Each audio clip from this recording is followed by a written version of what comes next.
இந்த தேர்தலில் திமுக தோக்க போறது உறுதி. மோடி அவர்கள் காலையும் அமித்ஷா அவர்கள் காலையும் திமுக விழுதா இல்லையான்னு பாருங்க. இந்த கருத்து கணிப்புன்ற பேர்ல நிறைய அந்த கடுப்புல விட்ட கணிப்பெல்லாம் விட்டுக்கிட்டு இருக்காங்க. அதுல திமுக 300 சீட்டு ஜெயிக்குமா, மற்றும் பலர் 700 சீட்டு ஜெயிக்குமா? யோ எங்கேயா இருக்கு இத்தனை சீட்டு? குருட்டா மேட்டுக்கு சும்மா அடிச்சு விடுறது. ஒரு தில்லமுள்ளுக்கு ஒரு அளவே இல்லை. 40 வயசுக்குள்ள இருக்கிறவங்க மட்டும்தான் விஜய்க்கு ஓட்டு போடுவாங்களாம். 50 வயசுக்குள்ள இருக்கிறவங்க மட்டும்தான் இந்த விஜய்க்கு போனா போதுன்னு ஓட்டு போடுவாங்களாம். இப்படி பில்டப் மேல பில்டப் ஓங்கி மண்டையில நறுக்குன்னு குத்துற மாதிரி நம்ம எலெக்ஷன் கமிஷன் ஒரு டீடைல்டு ரிப்போர்ட் ஒன்று வெளியிட்டு இருக்கிறாங்க. அதுல 40 வயசுக்குள்ள இருக்கிற அந்த ஓட்டர்ஸ் 2,37,00,000 சொச்சமா. அதுல 50 வயசுக்குள்ள இருக்கிறவங்களையும் உள்ள சேர்த்துக்கிட்டீங்கன்னா 3,65,00,000 சொச்சமா. 50 வயசுக்குள்ள இருக்கிற நம்மளோட அக்கா தங்கச்சிங்க மட்டும் எவ்வளவு தெரியுமா? 1,77,00,000 சொச்சமா. எங்கடா போனீங்க கடுப்புல விட்ட கணிப்பாளர்களே? எங்க போனீங்க? சும்மா டர்ஹனா டர்தான். திமுகவும் இந்த மற்ற பலரும் மண்ண கவ்வ போறது உறுதி. எல்லாம் கதம் தான். என் நெஞ்சில் குடியிருக்கும்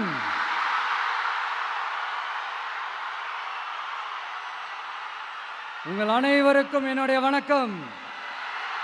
வணக்கம் வணக்கம் வணக்கம் வணக்கம். மிக மிக மிக முக்கியமான ஒரு நேரத்தில் நாம இருக்கிறோம். திமுக ஆட்சியை வீட்டுக்கு அனுப்ப போற அந்த தேர்தலோட கடைசி பிரச்சாரம். ஸ்டாலின் சாரை வீட்டுக்கு அனுப்ப போற அந்த தேர்தலோட கடைசி பிரச்சாரம். இப்படிப்பட்ட ஒரு ஆட்சியை, அதாவது மக்களை சுத்தமா கண்டுக்காத இப்படிப்பட்ட ஒரு ஆட்சியை, இப்படிப்பட்ட ஒரு தலைவரை வீட்டுக்கு அனுப்ப போற அந்த தேர்தலோட கடைசி பிரச்சாரம். ஆமா, பின்ன இப்படிப்பட்டவங்களை வீட்டுக்கு அனுப்பாம பின்ன நான் கோட்டைக்கு அனுப்புவாங்க? நம்மளுடைய அரசியல் எதிரி யாரு? திமுக. நம்மளுடைய கொள்கை எதிரி யாரு? பாஜக. அன்னையிலேருந்து இன்னை வரைக்கும் அந்த ஸ்டாண்டில் ஏதாவது மாறணுமா? இல்லையே. இந்து முஸ்லீம் கிறிஸ்தவர்கள் எல்லாம் அவங்கவுங்க வழிபாட்டு முறையிலையும் வாழ்க்கை முறையிலையும் மட்டும்தான். ஆனால் தமிழ்நாடுன்னு வந்துட்டா, ஒற்றுமையை காட்டணும்னு வந்துட்டா, நம்ம கிட்ட யாரும் வாலாட்டவே முடியாது, நம்மளோட நல்லிணக்கத்தை யாரும் நாசம் பண்ணவே முடியாது. சொன்னமா இல்லையா? அன்னிலிருந்து இன்னி வரைக்கும் அந்த ஸ்டாண்டில் ஏதாவது மாறணுமா? ஒரு இன்ச்சு கூட மாறலையே. ஒரு இன்ச்சு கூட மாறலையே. மதச்சார்பற்ற சமூக நீதி கொள்கை தானே நம்மளுடைய கொள்கை. அதுலேருந்து மாறவே போறதில்ல. 100% நீங்க உங்க விஜயை இந்த விஷயத்துல நீங்க நம்பலாம். இந்து முஸ்லிம் கிறிஸ்தவர்களுக்கான ஆளா தான் இந்த விஜய் எப்பவுமே இருப்பான். எம்மதமும் நம் மதம் அப்படின்ற அந்த ஒரிஜினல் முகம் தான் இந்த விஜயினுடைய முகம். இன்னொன்னு என்ன சொன்னோம்? A lion is always a lion. சிங்கம் தனியா வந்தாலும் தண்ணி காட்டிடும். இது சும்மா மொரட்டு கான்ஃபரன்ஸ்லாம் சொல்லல. உலகம் பூரா கடவுள் நமக்கு கொடுத்திருக்கிற கோடிக்கணக்கான நம்மளுடைய வகையராக்கள் நம்மளோட இருக்கிற அந்த கான்ஃபரன்ஸ்ல நான் சொன்னேன். இந்த விஜய் ஒன்று சொன்னானா அதுலேருந்து மாறவே மாட்டான். சும்மா இந்த ஸ்டாலின் சார் மாதிரி எல்லாம் கிடையாது. இந்த சிறுபான்மை சகோதரர்களுடைய ஓட்டு வாங்கிறதுக்காக ஒரு பக்கம் கோடியா செலவு பண்ணி தமிழ்நாட்டு காங்கிரஸை தூக்கி பைக்குள்ள போட்டுக்க வேண்டியது, இன்னொரு பக்கம் கட்சியை காப்பாற்றிக்கணுங்கிறதுக்காக பாஜகவோட மறைமுக கூட்டணியில் இருக்க வேண்டியது, ஒரு பக்கம் கதர் வேஷம் போட வேண்டியது, இன்னொரு பக்கம் காவி வேஷம் போட வேண்டியது. நான் முன்னாடியே சொன்ன மாதிரி திமுகவுக்கும் பாஜகவுக்கும் ஒரு அண்டர் கிரவுண்ட் டீலிங் இருக்குது. எப்போ சொன்னேன்? கிட்டத்தட்ட ஒரு 1.5-2 வருஷத்துக்கு முன்னாடி சொன்னேன். அன்னைக்கு சொன்னது இன்னைக்கு இந்தியா முழுக்க எதிரொலிக்குதா? West Bengal CM Mamata Banerjee madam இதைத்தானே சொன்னாங்க. இன்ஃபேக்ட் ஸ்டாலின் சார் பேரை மென்ஷன் பண்ணி அந்த குற்றச்சாட்டை சொன்னாங்க.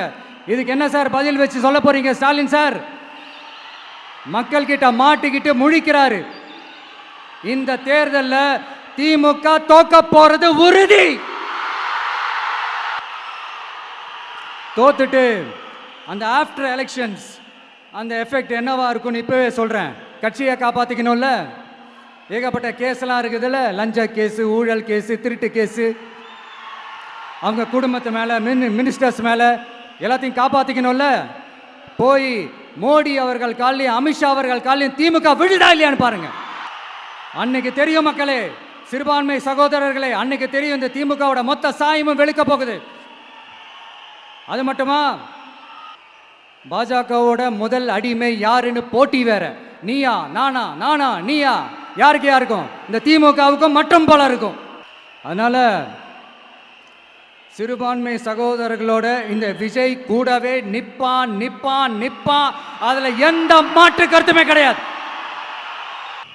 இப்போ ரீசெண்டா நிறைய காமெடியெல்லாம் நடக்குதுல்ல, ஸ்டாலின் சாரும் இந்த மற்றும் பலரும் ஒன்றா சேர்ந்துக்கிட்டு இந்த கருத்து கணிப்புன்ற பேரில் நிறைய அந்த கடுப்பில் விட்ட கணிப்பெல்லாம் விட்டுக்கிட்டு இருக்காங்க. அதில் திமுக 300 சீட்டு ஜெயிக்குமா, மற்றும் பலர் 700 சீட்டு ஜெயிக்குமா? யோ, எங்கேயா இருக்கு இத்தனை சீட்டு? குருட்டா மேட்டுக்கு சும்மா அடிச்சு விடுறது, ஒரு தில்லமுள்ளுக்கு ஒரு அளவே இல்லை. 40 வயசுக்குள்ளே இருக்கிறவங்க மட்டும்தான் விஜய்க்கு ஓட்டு போடுவாங்களாம். 50 வயசுக்குள்ளே இருக்கிறவங்க மட்டும்தான் இந்த விஜய்க்கு போனா போதுன்னு ஓட்டு போடுவாங்களாம்.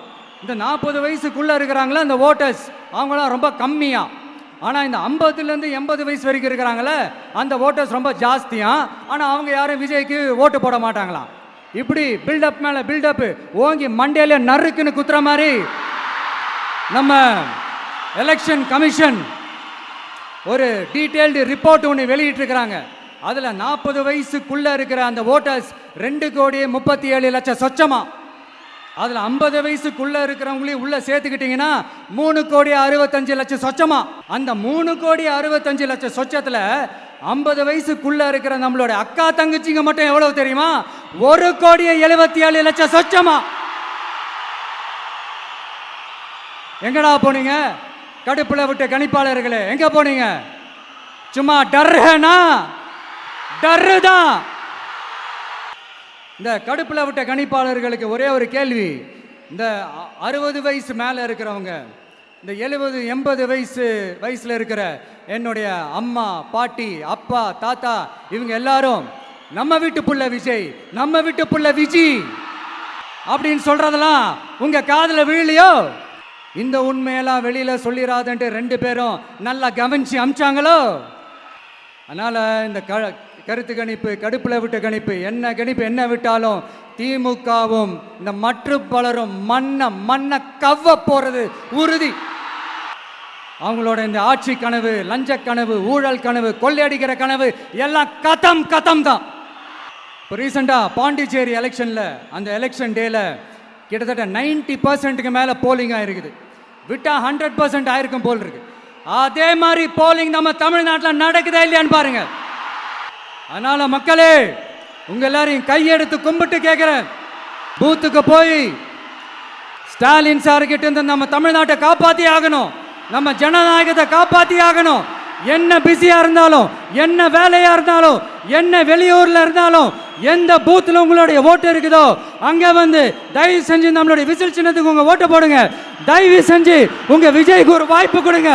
இந்த நேரத்தில் வெளிநாட்டில இருந்து பணம் செலவு பண்ணி ஃப்ளைட் டிக்கெட் புக் பண்ணி இங்க வந்து ஓட்டு போட வந்த நம்மளுடைய நண்பிகள் உங்கள் அனைவருக்கும் இந்த நேரத்தில் என்னுடைய நன்றியை தெரிவிச்சுக்கிறேன்.